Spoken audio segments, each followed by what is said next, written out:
Hey, I'm Okwe, and today I just want to rant a little bit.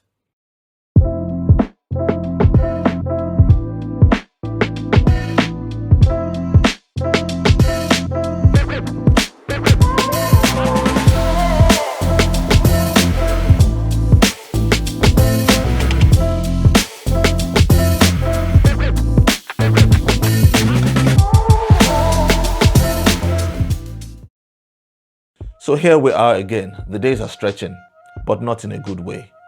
They're getting shorter, they're getting darker, they're getting colder. In short, winter is coming. And for some people, that simply spells doom. You see, recently I was chatting with someone and they said as far back as a month ago, they were already beginning to feel anxious because for them, winter meant a time of lethargy, it meant a time of low energy, it meant a time of low motivation, sadness, loneliness, and little or no desire to do anything, a loss of interest in life generally. And I get it. You see, when it's cold and dark for most of the day, there's little or no motivation for you to want to leave your house for any reason whatever.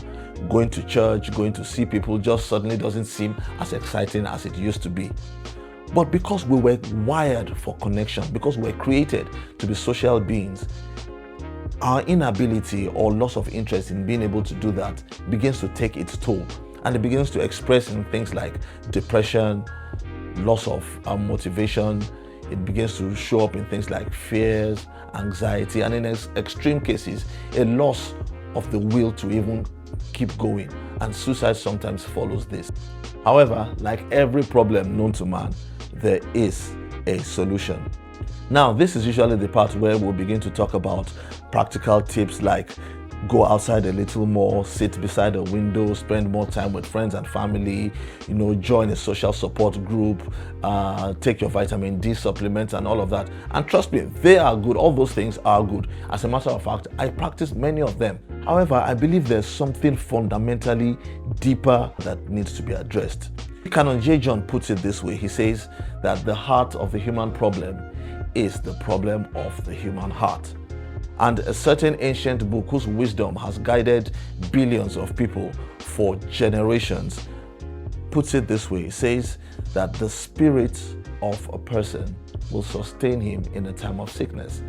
But who can sustain a broken spirit? And that, my friends, is the core of the matter. You see, a healthy spirit will guide a person through tough times, through dull times, through times of loneliness, times of loss, times of grief. A person who is healthy on the inside will be able to overcome whatever is going on the outside. So regardless of whether it's cold or warm or hot or whatever, rainy days, sunny days, yes, they come with their attendant difficulties and problems and issues, but someone whose spirit is fundamentally fixed and healthy will be able to weather all of those. But once the spirit is broken, once the spirit is not healthy, once the spirit of a person, which is the core of who we are, is broken and not healthy, then whatever you do on the outside will be like, as they say, straightening deck chairs on a sinking Titanic, or placing a band-aid on a fracture and taking some aspirin. Yes, you might get some relief from the pain and the bruise may be covered, but the fundamental problem is still there. And the fundamental problem of the human spirit is that there is a hole, there's a vacuum, there's an emptiness on the inside. Because, like I said earlier on, we were created as social beings, wired for connection. The most important connection being with the original one of whom we are just a copy and an image, the original one who is our source. And for ages, man has been trying to fill that vacuum with things like with entertainment, with alcohol, with sex, with drugs, with friendships and relationships, with money. But as far as that hole is there, none of those things can suffice. Today, I introduce to you this solution, Jesus Christ. He says, I am the way, the truth, and the life.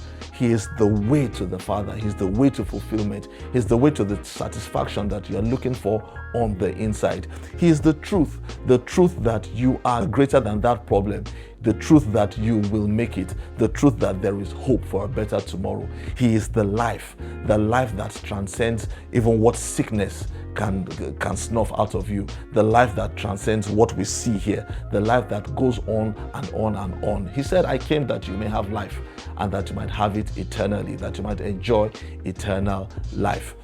Now, I know somebody may be saying that religion is just a crutch, it's just an opium, it's just something that people seem to want to hang on for the need to believe in something.